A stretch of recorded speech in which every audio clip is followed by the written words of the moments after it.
Hello everyone, welcome to the session for quick revision of fluid mechanics. We'll continue with properties of fluids, and the next property is cohesion, the force of attraction between the molecules of a liquid by virtue of which they are bounded to each other. For example, in a vessel, if you have any water in that, we have full of molecules, right? All molecules will be there, and if there is any force of attraction between two molecules or any number of molecules, and that is your equation. See here, force of attraction between the molecules of a liquid by virtue of which they bound to each other to remain as one assemblage as particle. So when they have cohesive forces or force of attraction, they will bound to each other. Okay, this property enables the liquid to resist tensile stresses. Yeah, it will resist the tensile stresses. And the next, coming to the adhesion, the force of attraction between the unlike molecules, that is between the molecule of different liquids or between the molecule of the liquid and the solid body. So here in the same example, here we have a vessel and we have full of water, and now we have some molecules, and these molecules will attract towards the solid body. Or else if we have two different fluids, and there will be attraction between those two liquids or fluids. Okay, so the force of attraction between the unlike molecules, that means two different molecules or solid and the liquid, between the molecules of different liquids or between the molecules of liquid and the solid body. So when they are in contact with each other, this property enables two different liquids to adhere to each other, two different liquid to adhere to each other, or liquid to adhere to a solid body or surface. Okay, so once again, here we have a vessel, we have a full of water, and now we have a molecules in that particular fluid, right? And these molecules will attract towards the solid surface, or if the fluid is having two different liquids, like if this vessel having two different liquids, then these two liquid molecules will attract to each other or adhere to each other, and that is your adhesion concept. And coming to the surface tension, or we can also call it as coefficient of surface tension, here we have the tensile force present per unit length inside the free surface of liquid. So you can see here a simple example. We have a vessel and we have a water, and now just select one molecule. Here we have one molecule, and here we have another molecule on a free surface, and this is inside of your full of water, right? And this is on the free surface of your liquid or water. And now this molecule will attract to all the other molecules which are around it, right? So in the same way, the molecule which is presented at the surface of your water or any liquid, it will attracts to downwards because many number of molecules will be there on surrounding of that molecule, and that molecule will be attracted in all direction towards the other molecules. So many number of molecules are there to the surrounding of it, and that too it is acting downwards, right? We have here a tensile force on the free surface, and all other forces are attracting towards the downwards. Okay, so because of that, there is a tensile force acting on a surface area. That's what here it is saying, like tensile force present per unit length inside the free surface of the liquid, and this surface tension is generated by sigma, and the formula is, it's the ratio of tensile force per the unit length. So force is newtons, meter is length is meters. And now for this we have a few points. A liquid forms interface with the second liquid or a gas. See, this total quantity is your liquid, right? And this quantity which is outside of your liquid is air. So it forms a interface between two liquids.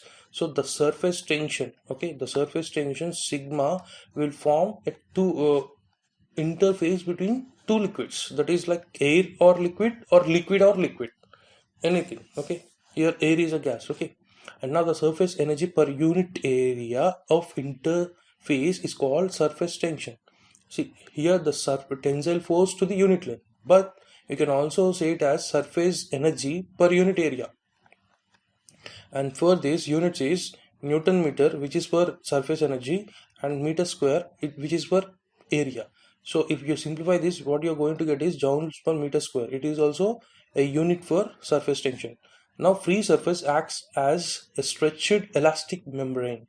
Okay, when all the forces are acting downwards, okay, and all the forces are maximum forces are acting like a tensile, and this will act like a stretched elastic membrane, and the units are Newton per meter.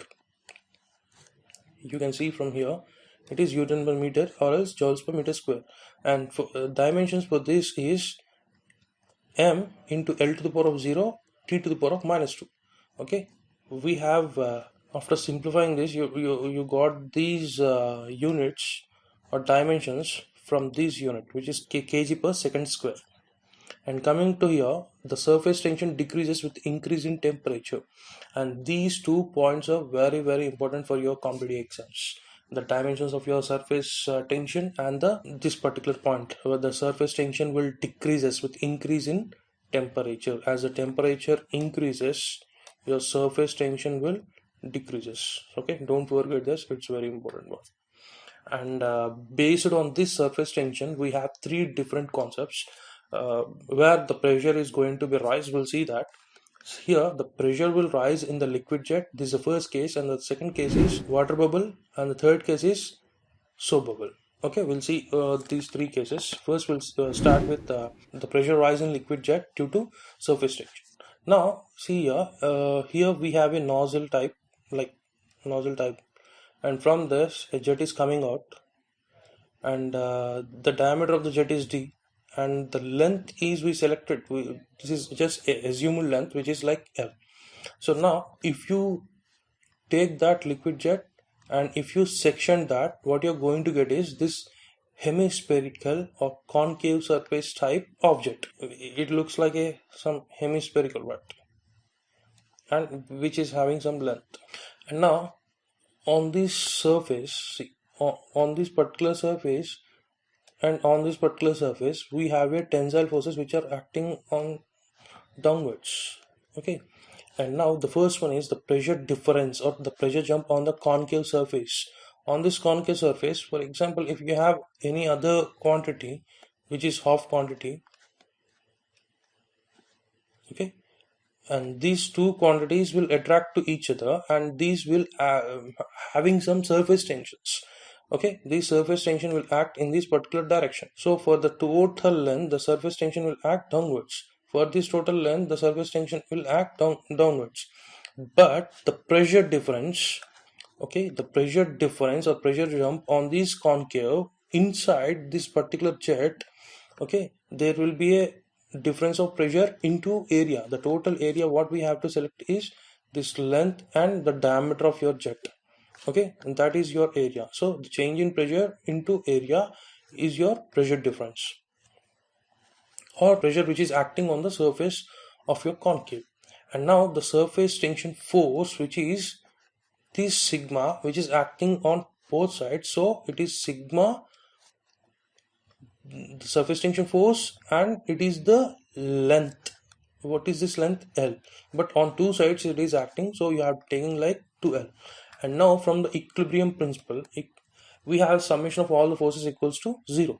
So now this is the force which is acting inside your concave in one direction, and these are the surface tension forces which are acting in opposite to this pressure direction. You can simplify this. After simplifying this, you're going to get the change in pressure is equals to, or rise in pressure is equals to 2 sigma divided by d, which is surface tension, and d is diameter of your jet.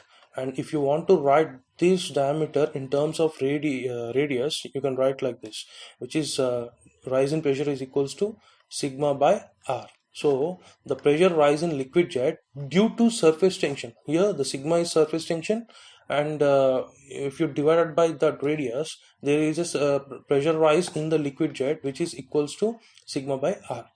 Okay, the same concept will be useful to solve your problems in surface tensions. And now coming to the pressure rise inside a liquid drop or water drop due to a surface tension. And now for the liquid drop, just take a spherical like ball and just you make into two halves, and now you can see the concave part of your liquid drop, right? And on this concave part, on other side again we have another concave part, right, which we already made into two halves. So at this point we have the surface tension, at this point we have the surface tension, right?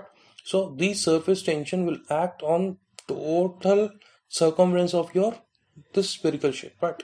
And that sigma is acting on the circumference which is pi d, and there is a pressure difference or pressure jump on a concave which is acting in this side and which is acting to this side of another concave, and that is pi into delta p into pi d square by 4, and this is your area we already seen in the concept, right? And from the equilibrium principles of forces, summation of all forces is equals to 0. And now this is the surface tension force and this is the pressure difference force, like pressure rise, and the pressure rise for the area, and this is the surface tension and area, and this is the area of the circumference into surface tension, and the pressure rise into area of surface which is concave surface. And now if you simplify this, you are going to get the pressure rise is equals to 4 sigma divided by t. And if you want to convert this d into radians, which is diameter into radians, you can convert, that is d is equals to 2r, and 2 times, so it will be like 2 sigma by r. Next, coming to the pressure rise inside soap bubble due to surface tension. And for the soap bubble we have two layers, okay, one will be inside and one will be outside. Again, if you half it, see here we have the interface of inside the bubble we have the air, outside the bubble again we have the air, okay. And this is the soap film, and if you make that into two halves, and here you can see one half, and now on the outer circumference, on this particular circumference we have surface tension. On again on the inner surface or inner circumference also we have another surface tension. So the total will be sigma into pi d and the sigma into pi d. So 2 times of your surface tension into the circumference, and the pressure rise will be the common for the single concave. This is the one side of your concave, again we have another half, again we have another concave, right? So for that the pressure rise is delta p into pi d square by 4, and if you simplify this you are going to get the delta p equals to 8 sigma by d, and this is in terms of diameter. If you want to write the same equation for radius, you can write like this, which is 4 sigma by r. We will continue in the next session. Thank you.